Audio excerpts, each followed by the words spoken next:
T'en as marre de te sentir plus souple seulement après une séance d'étirement et t'aimerais tellement que ça dure plus longtemps et que ça s'installe dans la durée? Alors respecte ces trois principes essentiels pour une pratique vraiment utile et surtout durable. 1. Le mouvement doit te faire du bien.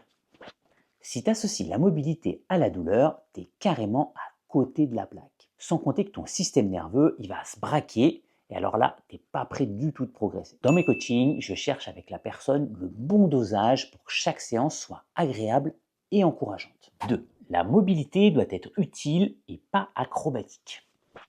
Ce que je vise, c'est pas que tu fasses le grand écart, c'est que tu puisses enfin t'accroupir, marcher, te relever et tout ça sans grimacer. Alors arrête les figures incroyables que tu peux voir sur les réseaux sociaux et concentre-toi sur les postures de base, celles qui te seront vraiment utiles dans ton quotidien. C'est exactement ce que j'ai structuré dans mon programme de 21 jours. L'essentiel plutôt que le superficiel. Je t'en dis plus en description. 3.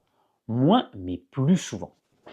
C'est ce que je ne cesse de rabâcher aux gens. 10 minutes par jour, c'est plus efficace qu'une séance de temps en temps. Ton corps, lui, il retient ce qu'il fait souvent et pas ce qu'il fait trop intensément. L'important, c'est de créer des habitudes régulières et aidantes pour que tu puisses avancer vers tes vrais objectifs. Alors rappelle-toi qu'une mobilité durable, c'est une mobilité qu'on a envie de garder, de conserver. C'est pour ça qu'il te faut une pratique intelligente, avisée et surtout une méthode claire et bienveillante et qui soit bien évidemment adaptée à ta vraie vie. Alors, tu commences quand ce défi?